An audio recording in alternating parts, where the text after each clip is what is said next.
সরকারি চাকরিতে যৌক্তিক কোটা সংস্কারের দাবিতে আগামীকাল সারা দেশে সকাল সন্ধ্যা সড়ক ও রেলপথ অবরোধের ডাক দিয়েছে বৈষম্য বিরোধী ছাত্র আন্দোলন।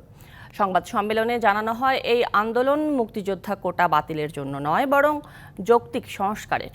নির্বাহী বিভাগ থেকে কমিশন গঠন করে সরকারের লিখিত পরিপত্র জারি না হওয়া পর্যন্ত আন্দোলন চালিয়ে যাওয়ার ঘোষণা তাদের। সরকারি চাকুরিতে অযৌক্তিক কোটা বাতিল বা সংস্কারের দাবিতে ১ জুলাই থেকে টানা আন্দোলনে বৈষম্য বিরোধী ছাত্র আন্দোলন। প্রথমে ক্লাস পরীক্ষা বর্জন, অবস্থান কর্মসূচি, এরপর শাহবাগে সড়ক অবরোধ, এরপর পালিত হয় বাংলা ব্লকেট কর্মসূচি। দুদিন সারা দেশে অবরোধ কর্মসূচির পর নবম দিনে শুধু গণসংযোগ করেন শিক্ষার্থীরা। মঙ্গলবার সন্ধ্যায় সংবাদ সম্মেলনে জানানো হয়, তাদের দাবি কোটার যৌক্তিক সংস্কার। আমাদের আন্দোলনটি কোটা বাতিলের নয়, বরং বাস্তবতার সাথে সমন্বয় রেখে কোটার যৌক্তিক সংস্কার। মুক্তিযোদ্ধাদের রিওয়ার্ড নিয়ে আমরা কখনো প্রশ্ন তুলিনি। আমরা প্রশ্ন তুলেছি মুক্তিযোদ্ধাদের নাতিপতিদের যে কোটাটা দেওয়া হয়েছে। নগদের কাছে সব গ্রাহকই প্রিয়, তাই তো সারা দেশে ক্যাশ আউট চার্জ সবচেয়ে কম।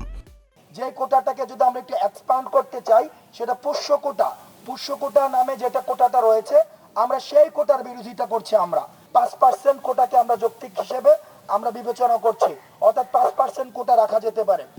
কমিশন গঠন করে যৌক্তিক সংস্কারের লিখিত পরিপত্র জারি না করা পর্যন্ত রাজপথ না ছাড়ার ঘোষণা আন্দোলনকারীদের। আমাদের দাবিটি নির্বাহী বিভাগের কাছে। তাহলে নির্বাহী বিভাগ থেকে যদি একটি লিখিত একটি ডকুমেন্ট কিংবা পরিপত্র জারির মাধ্যমে এটি নিশ্চিত করা হয় যে একটি কমিশন গঠনের মাধ্যমে দ্রুততম সময় সকল গ্রেডে কোটার যৌক্তিক সংস্কার করা হবে, তাহলে অবশ্যই আমরা তৎক্ষণাৎ রাজপথ ছেড়ে আনন্দ মিছিল করতে করতে পড়ার টেবিলে ফিরে আসবো। এ সময় নতুন কর্মসূচি ঘোষণা করে তারা। 10 জুলাই 2024 সকাল সন্ধ্যা সারা দেশে ব্লকেট কর্মসূচি পালিত হবে এবং এই ব্লকেটের মধ্যে সড়ক পথ, রেলপথ আওতাভুক্ত থাকবে। পরে অবরোধ কর্মসূচির পক্ষে ঢাকা বিশ্ববিদ্যালয় ক্যাম্পাসে লিফলেট বিতরণ করে বৈষম্য বিরোধী ছাত্র আন্দোলন। Ariful Islam, DBC news, Dhaka.